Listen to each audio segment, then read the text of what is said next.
now that women are providers and do not need a man to take care of them financially, they really want guys to step up with emotional support. But here's the paradox. They were not raised and they don't know how to give that emotional support or emotional availability. So we know women, even if they have the same number of friends as guys, the women are talking to their friends much more often. Women speak to their kids, even starting at a very young age. They use more emotional language with their daughters and their sons. So constantly we have this feeling where we're asking men to do something when they don't have the skills. I was talking to my friend David, and he said women are in graduate school when it comes to emotional conversations and guys are in third grade. Right. We had this great quote from Brene Brown where she says, we beg guys to open up, we beg them to let us in, and then when they do, we can't stomach it. And I heard that over and over in my research. There's this quote where a guy says, a woman would rather see me die on the white horse than fall off of it. And so there's this sense that I have to be perfect. I have to be the masculine and the feminine, but I don't have the skills to do that. And women say that they want these guys to be emotional, but as soon as they show emotionality, it can freak those women out. So if you actually listen to what they're saying, they're asking a guy to hover. Well, we talk to our friends much more, this, and this. And you'll know that now this is, so you have a celebrity, right? And celebrities have a lot of fans, but then they also have a lot of quote unquote friends. And we know from celebrities talking to us that it's not about the number of people that you have around you. It's about who you actually connect with. This is what men usually rely on, actual legitimate connections. And we know this because when they have a wife, they connect with their wife deeply. I don't need anybody else. This is my friend. She is my best friend. I put all my stock into my best friend. That's why when a man gets divorced, it's like, man, I put my all into this project. I made this relationship a quality relationship and it's not working. That's how a man's mind works. So if he has like 2 or 3 friends, a handful of friends, he really actually honestly and truly is on par with those friends, right? Honestly, he's on par is what I mean to say. He's on par with most people having, 2 or 3 close friends in their life. Right? A lot of women like to make a lot of connections everywhere. And what they'll do is they'll pull on those connections. So you're talking about a network. You're not really talking about friends, right? Men can build a network. A lot of men have networks. Could we do better? Probably so. But a lot of men have networks. That's not a problem. I think what the problem is once again, we continue to try to compare men and how men are in relationships to how women are in relationships. Well, we talk to each other more. It doesn't matter. A lot of times y'all are talking about stuff that might honestly to a man be meaningless. It's pointless. It's pointless conversation. Oh, I like your shoes. Your shoes are red. Yeah, I got them from Zara or something like that. Okay, great. A man doesn't care about that. What's your fantasy league like? What's up? Are you going to put some money up on that or what are you doing? That's the stuff that they care about. Not saying that, sometimes the stuff, as far as importance, it's not the same. It's not the same level of importance, but they just place value on different things. And a lot of times you guys don't like the things that they place value on. So say, for instance, if a man likes to play games, a lot of women don't like when men play games or when they golf or when they do things that honestly and truly women don't want to do. And so they deem it as, well, you're behind and you're immature and you're not catching up to us. When really what you mean by immature is you're not doing the things that I would want you to do. You're not behaving in a way that I would want you to behave in. And so therefore, I consider you to be very immature because you don't follow my pattern and my way of thinking. And that's just stupid now, isn't it? That's just silly now, isn't it? For you to think that a man has to be on your type of time at all times. That's not emotional intelligence. It's really not. We have to get out of this mindset of thinking, man, if a man don't do this and if he don't perform this way in society, then he's not really doing what he's supposed to be doing. He's not really well adjusted like I am as a woman. That's not true. Once again, can men get better at a lot of different things? Absolutely. But one thing that we're finding out and that we already know is that women are not coming across the bridge. Y'all want men to come over there across the bridge and sing Kumbaya all day long. But y'all don't come across the bridge and say, okay, I'm going to sit with you. I'm going to sit side by side. I'm going to listen to what you got going on. And I'm going to get my hands dirty. I'm going to get involved. Y'all don't do that. Y'all like to go out to Chili's, share a triple dipper, and talk for the next 3 hours. And a man says, okay, we talked for about 3 hours. How about we, go fix something? Or maybe I'm working on the truck and you're just sitting there talking to me while I'm working on the truck. You're just sitting in my space hanging out with me. A lot of times men don't even have to talk to each other. They can sit in the same space and just hang out. And then have a great time. All right, bro. See you. All right, man. Love you, man. All right, bro. Be in the same space. Not say nothing to nobody. And still feel like, hey, man, I appreciate you coming over. Hey, man, thanks for the food. All right. I got you, man. Hey, you buying next time. All right. I got you, man. I'm serious. I got you, man. I'm buying. They can do that. Y'all don't like doing that. If you don't like doing it, then just say it. But stop demonizing men for not having the same type of communication style that y'all do. People in relationships love to say to us single folk, "Aw, don't worry, you'll find someone." And I'm like, I hope not. Is that a threat? Because you all don't know what it's like out here. You don't know what it's like out here, okay? It is bleak. If I find someone, they find me. They find me. I don't find them. They find me. They find me, and then they ruin my life. I do not accept a coffee or a walk as a possible date option, and neither should you. First of all, I'm not a dog that needs to be walked. Second, I have an espresso machine at home. Works fabulous. We're not doing drinks either. You're going to try to get me drunk and take me back home. No. We are doing dinner. You're going to pick me up. We're going to come to the restaurant. We're going to see your table manners. We're going to see what you order. We're going to see, do you hold your chopsticks correctly? We're just going to, study you a bit. Okay? So dinner it is. If you not here to laugh too, then get the fuck on. And to the niggas that be sitting here calling us bird brains and shit in the comments, y'all want to see some substance, y'all want some relationship advice, y'all want a dating coach, you're in the wrong place. Y'all get on social media and y'all want therapy and y'all want guidance and y'all want us to tell you this, that, and the third. Bro, we are here for shits and giggles. So if you not trying to hear us talk shit and giggle, if you not here for entertainment, bro, log the fuck out. I'm not Dr. Brian. We not Kitty Rose. We not none of that, bro. We have substance all throughout the week. Single mom.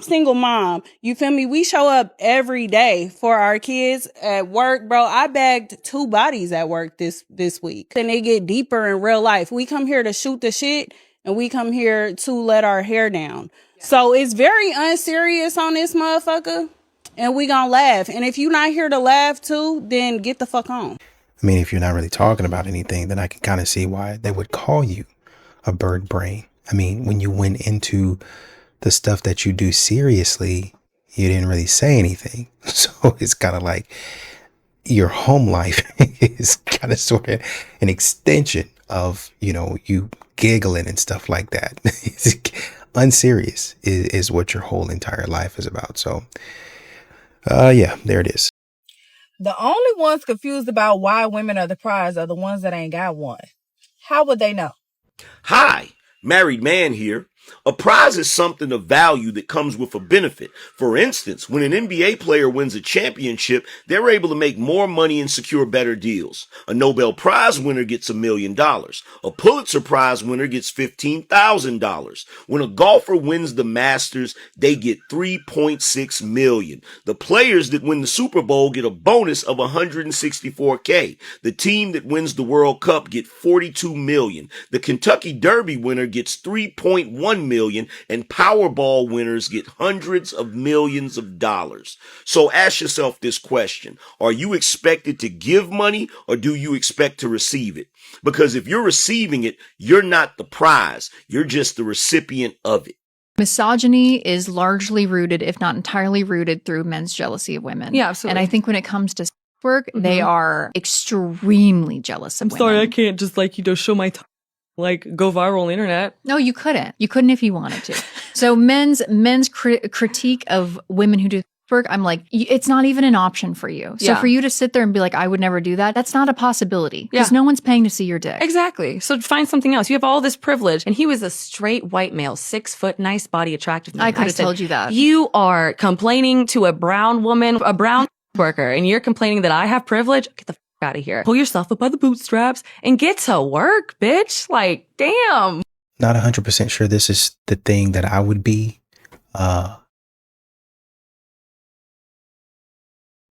kind of, bragging about. At some point in time, we got to get back to having some sort of guidance. We got to get back to having some sort of direction. We really do. I know you guys think that this is cute. I was not even aware that this woman was an SW. I've seen some of her videos. An SW is crazy. But I guess be loud and proud. I don't know if it's a thing talked about amongst like independent women, but there's a real grief to this idea of like, of course I can take care of myself, but fuck, it'd be nice if someone else could like share the load at some point. And like, yes, of course I'm good and I've got it, but like, God, it'd be cool. It'd be sick to have somebody else be like, I got you. You could rest for a sec. I don't think we talk about that enough. And I don't think it matters if you're in a relationship or not. I think that experience happens for all women. And I just don't think we talk about it enough. How like, girl, you're doing so fucking good. And yes, you can take care of yourself. And that's amazing. And also, I totally see you and you deserve to have somebody else come and just hold it for a little while so you can have a rest. They don't expect women to be weak. They expect women to be broke. Because when you're broke, they know you'll stay. You'll stay quiet in the meeting, polite in the relationship, even stay in traditions that tell you your place is beneath a man. That's not weakness. That's conditioning. But when a woman has money, everything shifts. She doesn't beg. She doesn't settle. She moves from obligation to authority over her own life. That's the difference money makes. It's the ability to say no without fear, to walk away when it's no longer love, and to raise daughters who understand the difference between needing someone versus wanting them. The more you make your man pay, the richer both of you are going to be. So I was walking around with my husband the other day and I asked him the question. I said, when we first started dating, if I would have offered to pay more, would you have found that more attractive? And what he said blew my mind. He said, I think my mind would have liked it at first, but it would have ultimately made him value me less because he didn't have to invest as much in order to win me over. That somehow I was signaling to him that I was not worthy of being taken care of, that my stock wasn't really in high demand. And how many times do we do this in manifesting? We try to impress the universe by working hard, trying so hard, doing everything perfectly. But the frequency that we are doing it from is from a frequency of low self-worth, is from a frequency of over-proving our values. So then we end up doing more, working harder, and getting paid less. Is it benevolent patriarchy or is it women choosing well? Is refusing to date 50-50 men benevolent patriarchy or is it pattern recognition? Is it benevolent patriarchy if women aren't shrinking for men but simply screening men? Patriarchy says women are weak. Does a benevolent patriarchy say women are strong? Patriarchy says women need men. Does benevolent patriarchy say women get to choose? Provision in its own is not patriarchy. Without submission and dependence, a man paying for a roof over your head is simply that. Patriarchy is defined by men having power over women, but if she has the power to walk away at any moment, is that still patriarchy? Is it benevolent patriarchy for a woman to seek a man who views her as his equal while also understanding that society does not view her as his equal? Is it a benevolent patriarchy if the markers that a woman uses to discern a good man from a bad man reflect the society that they both live in? Is it benevolent patriarchy for a woman to have an understanding of what kind of man she would be safest with and then to seek only a relationship with that type of man? There's nothing that my friends could do that could ever make me think that they're the problem and not the man. Like, well, you had to light his car on fire, just to teach him a lesson. Now he knows the lesson. He's so much better for it. There's a secret psychological tip behind getting your prospects to want to chase you. The brain wants what is hard to access. You have to learn how to become the prize, not somebody that's just randomly available all the time. And I see women make this mistake all the time, and it's costing them. Let's say that you're on a phone call with somebody, you're trying to book an appointment. You're telling them all the times that you have available. Or maybe you have the old school tactic, oh yeah, I'm available Tuesday or Thursday, which one?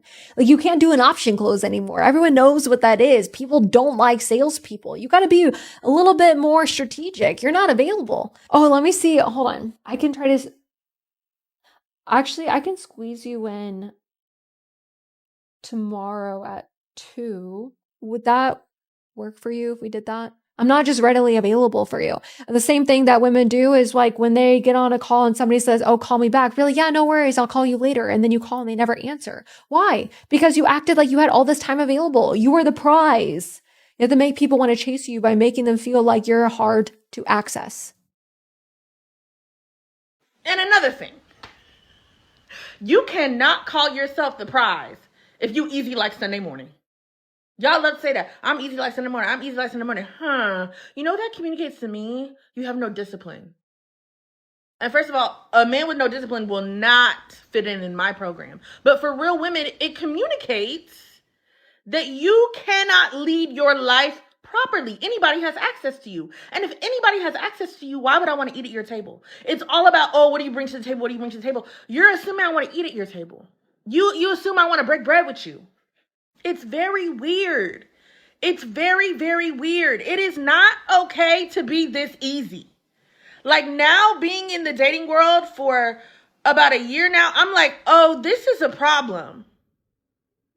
Yeah, survey says it's a motherfucking problem.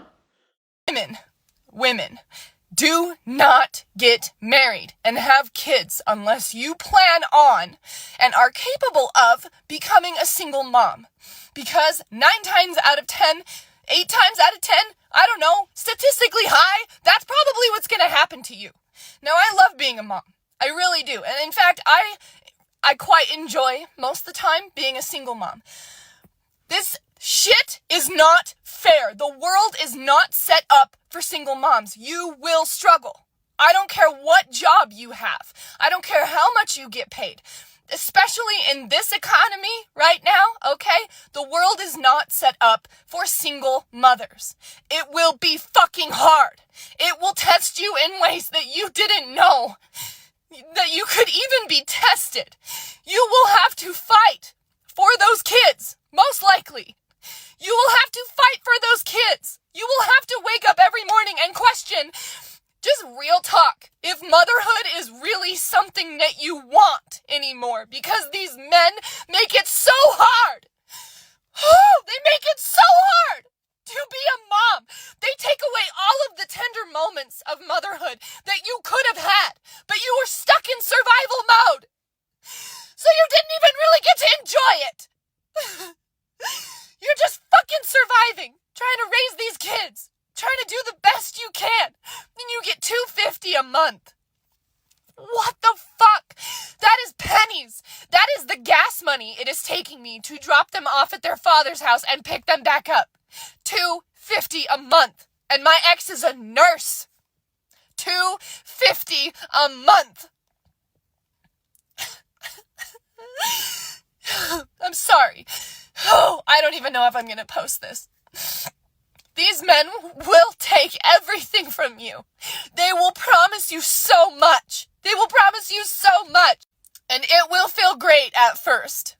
It will feel peaceful at first.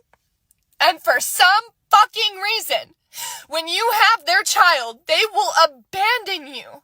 They will discard you. Even if they don't cheat, even if they don't do anything significant, they'll emotionally turn away from you to the point where you leave. I left. I can't be in that. It is not what we were promised. It is not what you think it is. I promise you. I promise you. And before you come on here and say, oh, well, my situation's not like that. Good for you, honey.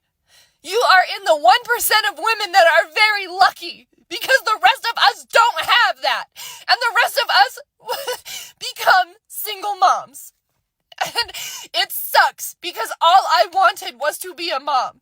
Can I interject really quickly? I wonder if there was somebody, somewhere, man or woman, that might have told you that this was going to be the case. I wonder if there's somebody somewhere that said, hey man, maybe you ought to be careful about who you're laying down with. Maybe if you don't want to have a baby with this person, then y'all should use protection. Well, why don't the man do it? How come they're down, and all that other stuff? And now you're a single mom. You're a single mom because you didn't want to listen.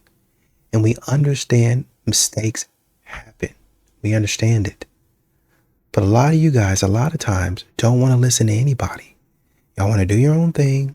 You want to run out here, be silly, just walk around here, run around here with reckless abandon, spin, twist, and twirl. And then when it comes to it, 9 months later, it's all cute and fancy until you start losing sleep. Love the baby so much, you still love your child, still love the baby, but your body gets tired. And even worse than your body, your mind gets tired. And you can't sleep.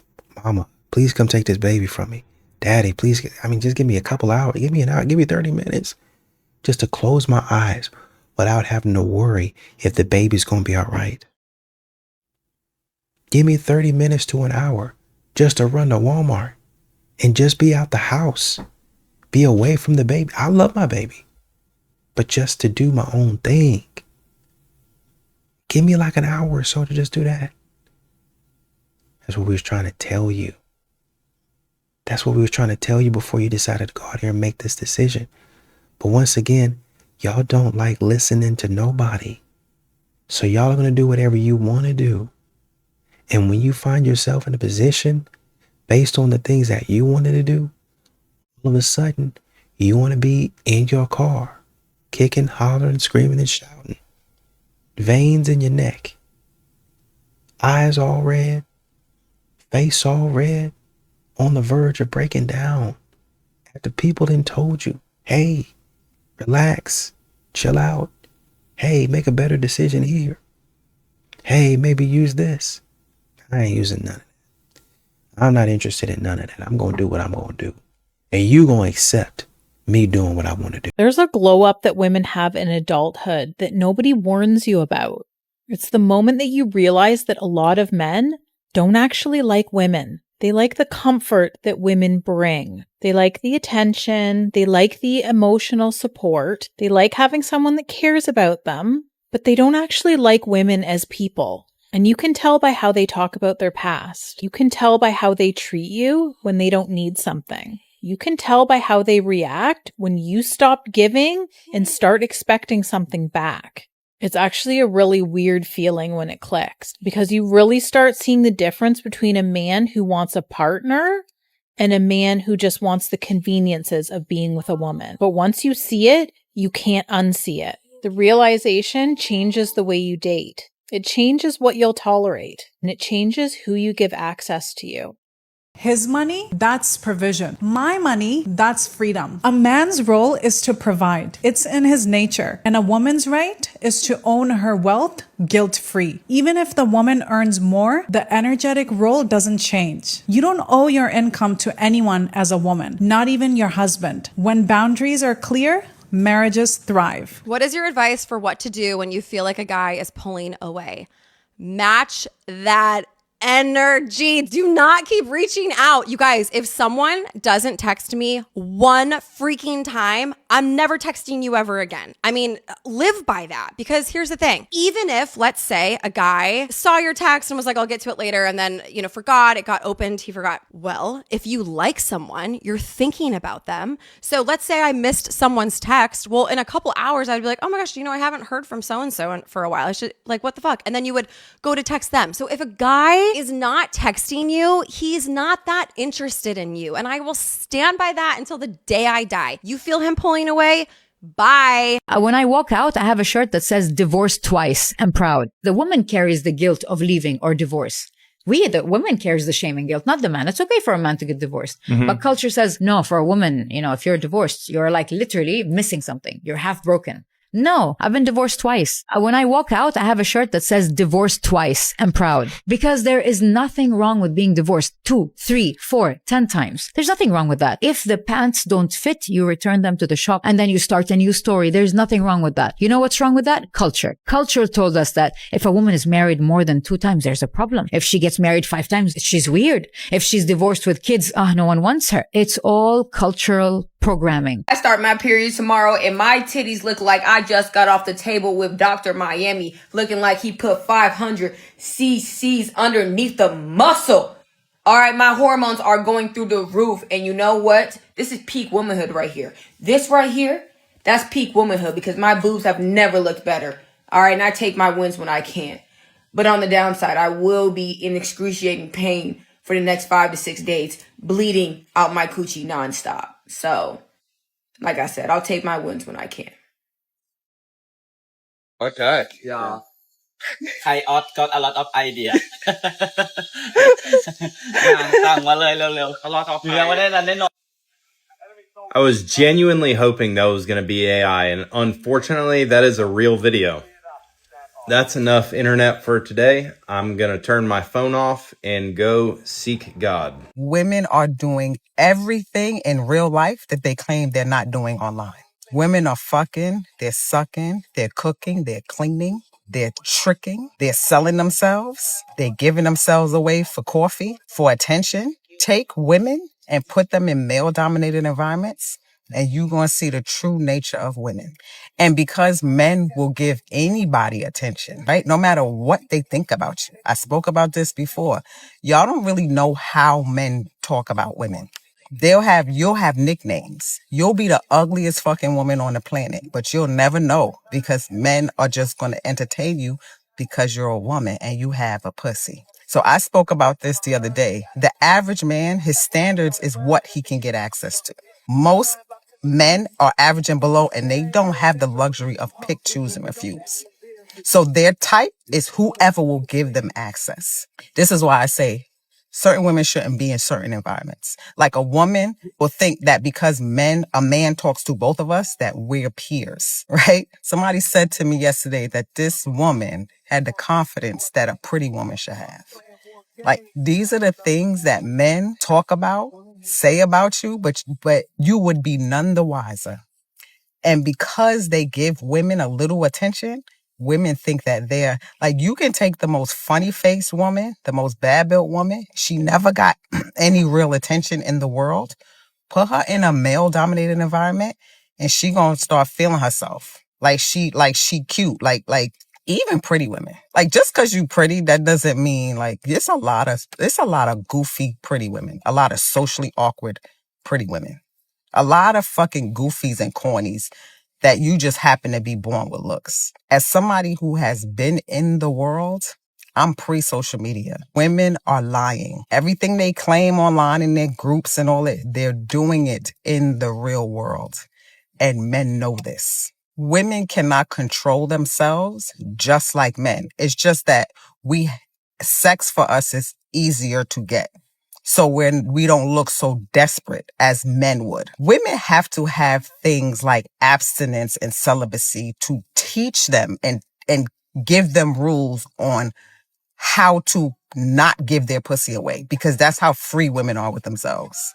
And this is why women will look at me and believe that I'm any man that I'm around or could sleep with me or could be with me. And that they develop like an envy and a jealousy, right? Well, this is what men be saying. Well, at least this is what I be saying. These modern women, they're out here and they be talking about I'm practicing celibacy, or I'm abstinent, or I'm taking some time to, focus on me, focus on myself, because they've been out there focusing on getting the D. They've been focusing on being flown out.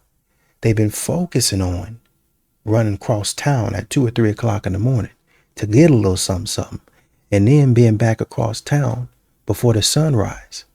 They've been focusing on a late night date at a Denny's or a Whataburger or a burger spot or whatever, what have you. And then we go to the house, or we meet at a hotel. That's what they've been focused on this whole time. And so when they say I'm gonna slow it down a little bit, well, we're just as bad as men. Yeah, we know. We know. You don't have to tell us. Number one. Number two, even if you didn't tell us, you've got to tell your girls. Modern women have this thing to where they think TikTok is a diary, when really they should have kept a lot of that stuff in the diary. Should have kept a lot of stuff in the drafts. Don't tell us that. Leave us alone. A lot of y'all would be married. Some women are married because they keep their business in the drafts. You're not an embarrassment to your husband because nobody really knows what you've been up to. Some of these women out here was doing the most, but their husband will never know it because it's not anywhere online. No, I don't even live in the same place as the men I was messing with. I don't even socialize with them boys. I really honestly and truly, except for maybe one or two people, I don't have any connections to my old life either. They would never know unless I decided to go back home and visit. That's probably the only way. And when I'm coming through town, I don't linger. I go to where I need to go to, not because I'm scared, not because I'm afraid to face it, but I go to where I need to go to. I get what I need to get, and I come on back to the house. If somebody sees me out, we talk, we discuss, and then we go our separate. Hey, girl, it was good to see. Hey, it was good to see you. All right, then. All right. Right? And then they keep it professional. There ain't, oh, I got to see you later. There ain't none of that. So the husband would never know. It's, oh, hey, how's it going, Brad? Oh, it was nice to see you again. All right. All right. Well, tell the family I said hi. Would never know. Because that thing that you and I had is done. And the man doesn't necessarily have to have or withstand or go through any type of embarrassment, because the woman has truly distanced herself from this type of behavior. But like I said, because modern women, they got to tell somebody. They're not online with it. And so a man can actively track what's going on, right? A lot of times, a man can already tell through your speech, through the way that you act, that you've been out there doing that. Some men just choose to give you a pass. Whether they, they really like you, they really think you're pretty, or they really think that you might be a good person, or, sometimes some of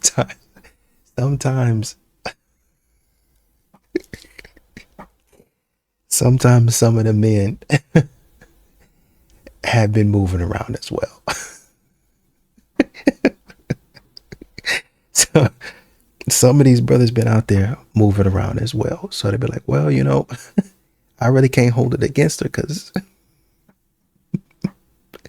I was out there in them streets too. So we really wanted to say. If you are ever tempted to feel bad for the men that are in the male loneliness epidemic, don't, because they literally created a system that deprived us of our resources so that we would have to cater to them, so that we would have to be their bang maids or whatever. And now they're lonely. Mm-hmm. Mind you, they didn't care about the women that were going to die alone with cats. They didn't feel bad for women when the beauty standard was impossible. They didn't feel bad for women when they were like, oh, I ain't marrying some single mother with the 3 children. I'm not marrying this or that. I don't want no ball and chain, Nobody cared about women. Nobody was like, these men have insane standards. These men want free labor. These men want women to push out babies for them and all this stuff. Nobody felt bad for the women, just so that the women can eat, right? Mind you, at the crux of all this was, I won't provide for you otherwise, and neither will society. Mm-hmm. And your parents are going to die someday. So are you going to die alone surrounded by cats? Like, men were basically holding women hostage. It's like, you either eat or you starve. Yep. Your access to survival was through a man. Men are not facing the same kind of thing. Their access to survival is a road wide open for them. Right there. She's trying to get away from him. Simple. Y'all stupid or dumb or retarded. Fuck out of here. Nigga, y'all worried about her. And I'm about to boom this shit out of this nigga. What the fuck is going on? This bitch is crying over weak-minded shit. You told to want to fuck with that nigga. You thought that he was something. You thought he was a red fox. He's a bump fox. One bad bitch. Bad for you. You felt it's comfortable to play with me? Did you feel like it was comfortable to play with me? Did you feel like it was comfortable to play with me? Now if I really, how you know me? If I told you 3 fucking times, you don't fucking know me. I look like that weak-minded bitch? Do I look like her? I don't give a fuck if you came home from jail. Bitch, we on the same type of time. What are we doing now? I'm in your face, you feel some type of way. Let's go. You try to take me, what happened? So why would you follow me if I told you I'm not she? Make it make sense. Do I look like the type of person? I'm fucking 31 years old. Bitch, I'm not a child. And I don't like that shit about y'all niggas. Bro, I'm a backhand the fuck out of you. I do not like that shit. You thought I was a fucking child with a wig on? I'm fucking born in 1994. Are you dumb? Are you stupid? Are you fucking retarded? Why are you following me? I told you I'm not no fucking sugar. Let's see. Shut up. Shut up. And come off the block and come on. Bro, we'll stop this shit now, bro. So I can really violate this shit. Fuck, you dump into your head now. Now your head's scratching. The same energy you was giving, let's get that. I don't give a fuck about you getting mad, none of that. Please, let's get mad. Please, let's get mad. Please, let's get mad. Let's get mad. Let's get mad. Why y'all niggas think that everybody's with that? I'm ready. Let's go. What are we doing? What are we doing? Fucking bum bitch ass nigga. I'm so sick and tired of y'all little weird ass nigga. I just came home. So what that's supposed to mean to me? That you was gonna take something from me? What that's supposed to mean? You was gonna take something from me? Huh? You was gonna take something from me? What you mean? You just came home. What do you mean you just came home? What do you mean you just came home? I told you I'm not sick. What do you mean you just came home? What do you mean you just came home? What does that mean? You just came home. What does that mean? That means a nigga in distress that didn't busting up because when you was in jail, you was a pussy. Fuck out of here. Fuck out of here. Shut up. Shut up. Wasn't you just getting beat? Yes, you was. Nigga, that's why you ran on the fucking train. Shut up. I'm not you. Shut up. You want to defend him? Suck your dick right now. You just came home. So basically, from what it sounds like, the issue was he was following her. And so now she's upset and she's in his face, right? And saying, hey, man, why you following me like that? Hey, don't do that. I'm not that type of woman to allow you to do that, right? Hey, don't do that. Don't do that. Like you crazy for that. But as somebody pointed out in the comments, I see where you're coming from. It just, I don't think in this, once again, they talk about I choose the bear. I know what a bear is going to do, yada, yada, and this and that. A bear would leave me alone. But once again, we have these examples here of a man just sitting there and taking it. If you get in a bear's face, we don't know what that bear's going to do. If you get it, if you come across a bear, you're probably not going to come up on the bear. You're probably not going to run up on the bear. You're probably going to keep your distance and yell and holler and scream, get out of here. You're in his face, yelling and hollering and screaming, and you don't feel no danger. You don't feel nothing. Now, once again, I understand that taking you at your word, he was following you. So I understand your anger. And you don't have to be, like my dad says, mealy mouth and say, oh, please, sir, don't follow me. Say, hey, why you follow? That's not cool. I'm going to call the police on you. Don't act crazy like that. Come on now. I told you I wasn't feeling you like that. You still could, you know how many women out here are afraid? And then you follow me like that? Come on, man, be respectful.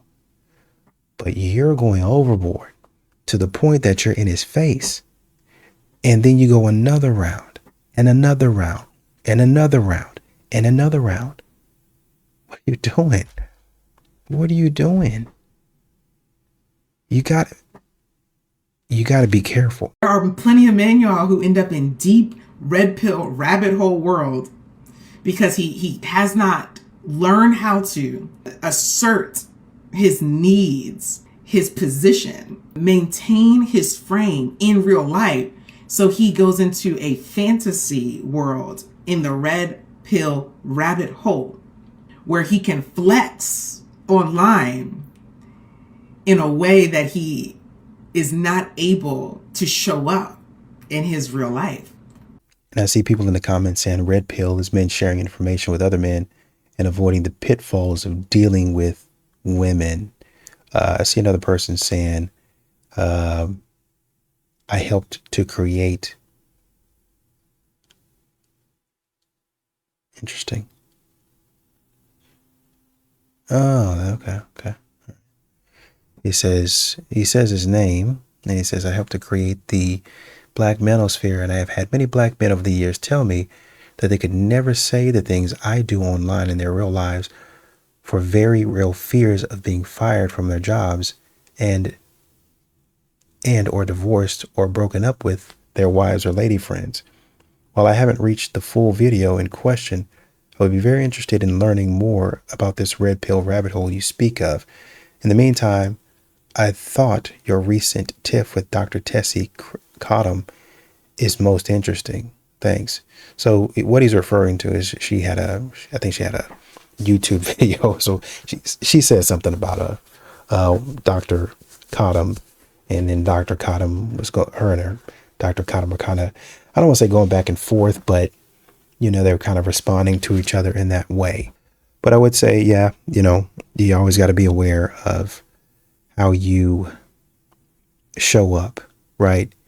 Like the guy was saying, red pill is men sharing information with other men and avoiding the pitfalls of dealing with women. Sure, but you don't want to go so far that you actually don't like women, right? You want to avoid simping. You want to avoid wasting your money and your resources, but you don't want to get into this thing of, well, women are useless, they're hot garbage, and going down that road, right? Because then you would be just like them. You have frustrations with them. You'd be upset with them. But, you know, you start to understand it's not all women that do that type of stuff, right? And you just have to say, hey, I want to distance myself from this type of woman. She's an idiot. I'm listening to her talk. She's an idiot, right? She don't got nothing to say, even though she's talking and moving her hands as if she's, you know, the brightest person in the world. She don't really have anything that's important to say, and I'm not trying to hear anything else. So that's the end of that. Fuck. Hey. Yeah, so I guess he got my Tinder. And he is saying that he wants to divorce you. But now, I mean, this could be the best case scenario because then, like, clean slate, you know what I mean? Like, now he knows. Now I don't have to hide it. Hey, you know what? Since I'm going to be getting half of his stuff anyways, like his money, like I'll get spousal, child support, all that type of stuff. Maybe I should grab his list of stocks, and then we can, once I get our money, then I'll be able to invest into those stocks too. Like, what do you think? Yeah, okay. I mean, if there's anything that you like, let me know, and then we'll also add it to the list, but I think that's our best bet. Baby, that ain't fucking hard. What you want? What I want? What you trying to ask me? I'm trying to raw dog you. No, I'm not that type of girl. Will you let me raw dog you in the future? When? I'm not that type of girl, baby. What are you, baby? You're gonna have to ask me. I'm wifey. You gotta put a ring on it. Wifey? Yeah, I'm wifey. All right. Then earlier, why were you showing your ass? Cause I can do that. That's wifey type? Wifey type is whatever I want it to be. But if when I'm single, you outside. But that don't mean, just because I'm outside, don't mean you can hit it, okay? So what does it mean, though, for you to be outside? Exactly what I'm doing. I'm with my homegirls, living life, we outside. So what makes you wifey? Tell me. No, I ain't trying to do all that. No, because they gotta know. They're curious. Okay. Only thing, it ain't nothing like that. If I want to be, okay, the way I look at it as a woman, just how you dress, how you look, what you do, that don't mean nothing. I mean nothing. I got a job, I pay my own bills, got my own house, own car, don't nobody do shit for me. You wax yourself? All of it. Now, are you good at cooking? All that. Are you good at sex? I can't answer that for the public. Are you good at washing clothes? All that. Are you? I got 2 kids, baby, I gotta do that. And where's the man at? How come he didn't marry this? Cause he cheated. He a bitch. He a bitch. Fuck my baby daddy. Hello. Hey, what's that song? Fuck my baby daddy. Fuck my baby daddy. My baby daddy. Well, baby, I'm trying to be your baby daddy number 2. Jesus Christ. No, I need a husband. Oh. Hey, baby, what about you? Hey, I don't know why you picky. God damn. And you can see in her body language, she didn't know what the heck she was talking about. She didn't. She had to go back to the script. That last part, she was lost. What makes you wifey type? Nothing really. I'm not doing anything that would mean or indicate that I am a wifey. That's what's so confusing to me, is I'm not that. And so I have to, I pay my own bills, I have my own car, I have my own place. I have 2 kids, so I got to do X, Y, and Z. Now, I will give her credit. She said, I can't let the public know that, that type of information about what I do in the bedroom. Some of these women, I don't know how much of a good thing that is. Because, some of these women out here, they be all up on them. They'd have been turned around and started shaking it on them and all that other stuff. So it's a small consolation.